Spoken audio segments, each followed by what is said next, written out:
And our view is that it is quite difficult to have a lot of improvement in the new home sales because people are out of job.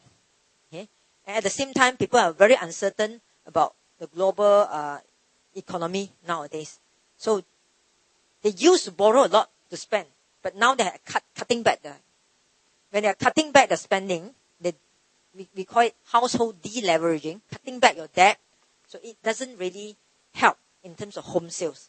Now, another trend in US that you can find that a lot of people now do not favor, is very different from Asia. No? Asia, we like to own house, right? Okay? We like to own a property. In fact, we like to own many, many properties as an inflation hedge.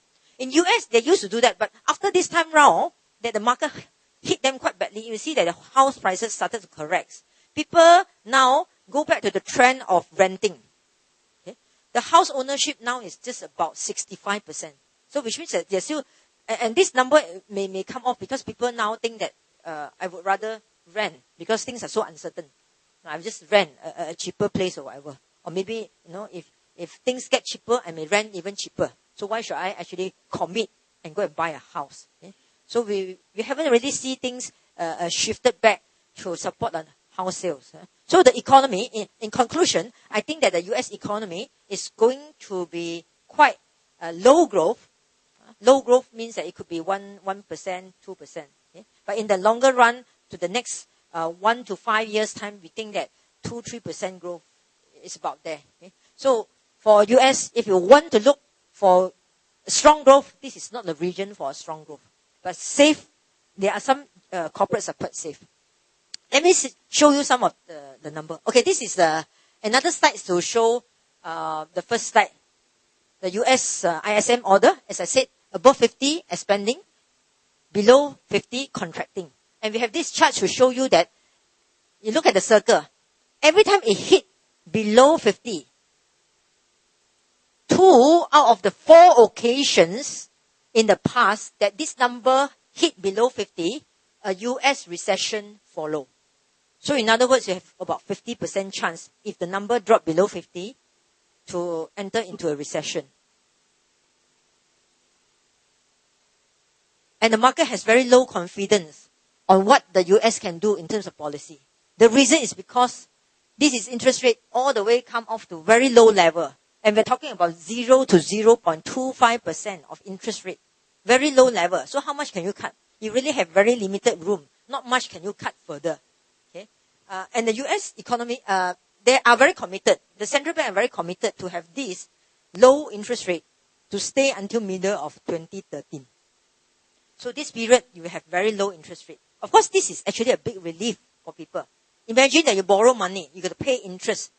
Okay? If the interest rate is going up, you feel more and more difficult to service your interest expense. Okay? But when the market is very low in terms of interest rate is low, then it's easier for you to pay your mortgage interest. Okay? So this is actually try to help the economy by keeping interest rate low.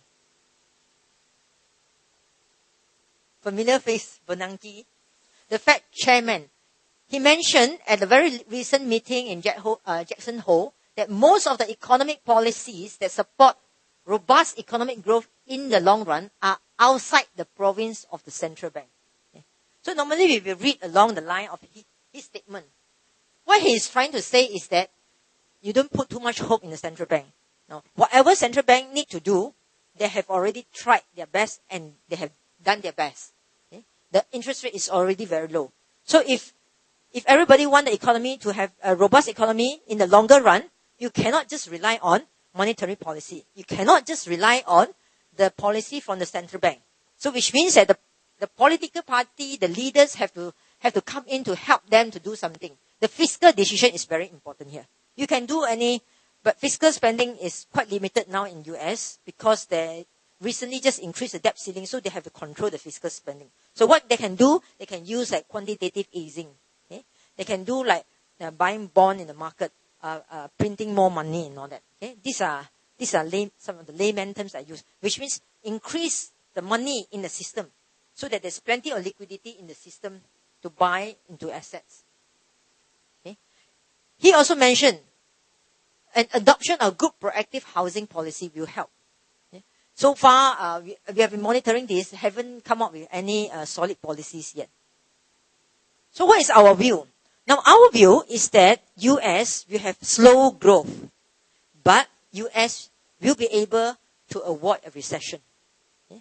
Even though market is now expecting 30 to 40% chance of a recession in US already had a recession in 2008.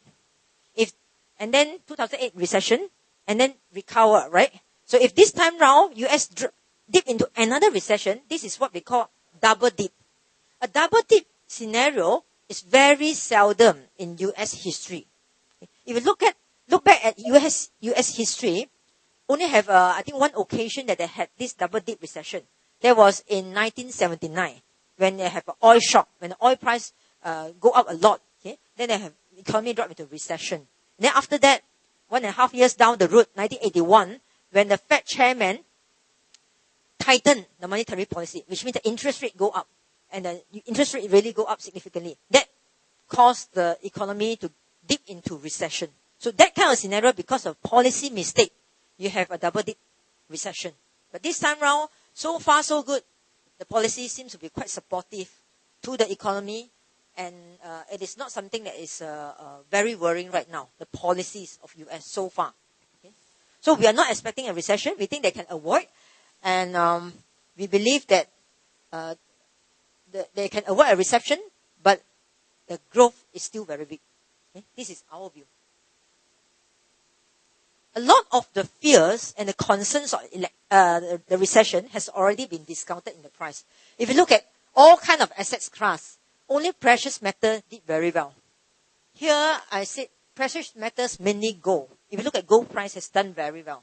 Of course, recently you see that precious metal also collapsed. Okay? This one have an update to the extent of gold prices being corrected. Okay? Quite sharply actually. Otherwise, commodity quite stable, but the one that corrected a lot are global high yield as well as global equities. So equity as a risky asset class was being sold down very badly this time round. So whenever you have a growth concern, people sell down on equities. Okay? And the safer instrument for you to go in during this concern is bond. So therefore, some people say, I'm actually very concerned. So where can I park money? You can, if you cannot stomach that kind of risk that you have in investing in equity, then you can actually switch to bond. Okay? Bond is safer right now, and in fact, bond is doing very well right now. How about U.S. corporation? Now, the economy and the corporates are two different things. Okay? Why did I say so? U.S. household, most of them, balance sheet leverage. They gear up. They borrow a lot of money for mortgage, for car, for consumption, credit card. They borrow money to spend. Okay? At the same time, the economy, U.S. economy, the country as a whole, also borrow a lot of money to grow. But the U.S. corporates are quite healthy. Later, I will show you some of the health score for U.S. corporates. They seem to be doing very well. Now, one thing that we monitor is how well is the inventory level in the whole supply chain. Okay? If you look at it in 2008, 2009, when the global financial crisis hit, the order dropped sharply and the inventory go up. Okay? And there is this inventory that you have to absorb before people start rebuilding the inventory and before you can actually grow your production. We are now at quite healthy level. There isn't any over stock up. Okay? Inventory level is still at low level. So this is quite healthy. And look at US corporates profitability. During the financial crisis, when the sales dropped, the profit also dropped. So a lot of the US corporations suffer losses. In fact, suffer huge profit downward revision. But then after the fear, they become very cautious. And then a lot of the US corporates started cost cutting. And this time around, when they do a cost cutting, they cut aggressively. They cut labor, they cut certain capex, especially capital expenditure is being cut. So because of that, productivity go up and efficiency go up. And profitability actually rebounded. So when sales continue to drop in 2009, you find that their profitability improved instead. Okay?